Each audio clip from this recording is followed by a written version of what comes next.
ನಾನು ಮಾಸ್ಟರ್ ಪ್ರಮೋದ್.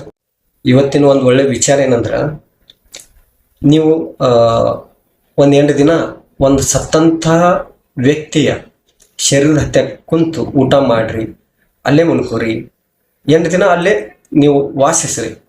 ಅವಾಗ ನೋಡ್ರಿ, ಆ ಸತ್ತ ಹೆಣದಲ್ಲಿರುವಂಥ ಬ್ಯಾಕ್ಟೀರಿಯಾಗಳು, ರೋಗಾಣುಗಳು ನಿಮ್ಮ ಶರೀರದಾಗ ಸೇರಿ ನಿಮಗೂ ಕೂಡ ರೋಗ ಉತ್ಪತ್ತಿ ಆಗಂಗೆ ಮಾಡಿ ನೀವು ಜಲ್ದಿ ಸಾಯಂಗೆ ಮಾಡ್ತಾವೆ.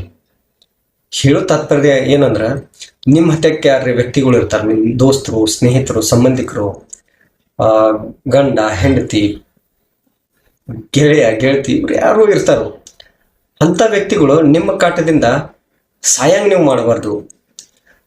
ನೀವು ಕೊಡುವಂಥ ಟಾರ್ಚರ್, ನೀವು ಕೊಡುವಂಥ ಮಾನಸಿಕ ಹಿಂಸೆ, ನೀವು ಆಡುವಂಥ ಶಕುನಿ ಆಟಗಳಿಂದ ಆ ವ್ಯಕ್ತಿಯ ಜೀವನ ಕಂಟಕಕ್ಕೆ ಗುರಿ ಆಗಬಾರ್ದು. ಆ ವ್ಯಕ್ತಿ ಮಾನಸಿಕವಾಗಿ ನೆರಳಾಡಬಾರ್ದು. ಆ ವ್ಯಕ್ತಿಯ ಜೊತೆ ಮಾನಸಿಕ ಛಲ ಆಗಿರಬಾರ್ದು. ಒಂದ್ ವೇಳೆ ನಿಮ್ಮ ಹತ್ತಿಕ್ಕಿರುವಂಥ ವ್ಯಕ್ತಿಗೆ ನಿಮ್ಮಿಂದ ಸಾಕಷ್ಟು ತೊಂದರೆ ಆಗ್ತಿತ್ತು, ಹಿಂಸೆ ಆಗ್ತಿತ್ತು ಅಂದ್ರೆ ನೀವು ಒಂದ್ ರೀತಿ ಸತ್ತ ಹೆಣ ಇದ್ದಂಗ. ನೋಡ್ರಿ, ಸತ್ತ ಹೆಣ ಕೊಳೆತು ಥೊಡೆ ದಿನ ಆದ ನಂತರ ಹೊಲಸು ವಾಸನೆಯನ್ನು ನಿಲ್ಲಿಸಿ ಮಣ್ಣಿಗೆ ಖತಾಗಿ ಹೋಗ್ತದ. ಆದ್ರೆ ಬದುಕಿದ್ದು ಸತ್ತಂತ ವ್ಯಕ್ತಿಗಳು ಯಾರಿಗೆ ಆತ್ಮಸಾಕ್ಷಿ ಇರಂಗಿಲ್ಲ, ನೈತಿಕತೆ ಇರಂಗಿಲ್ಲ, ಒಳ್ಳೆ ಗುಣ ಇರಂಗಿಲ್ಲ, ಬರೇ ಕೆಟ್ಟ ಆಲೋಚನೆ, ಇಂಥ ಎಲ್ಲ ಭಾವನೆತ್ರೊಳಗೆ ಬೆಳೀತಿರ್ತಾರಲ್ಲ, ಆ ವ್ಯಕ್ತಿ ಬದುಕಿದು ಸತ್ತಂಗ.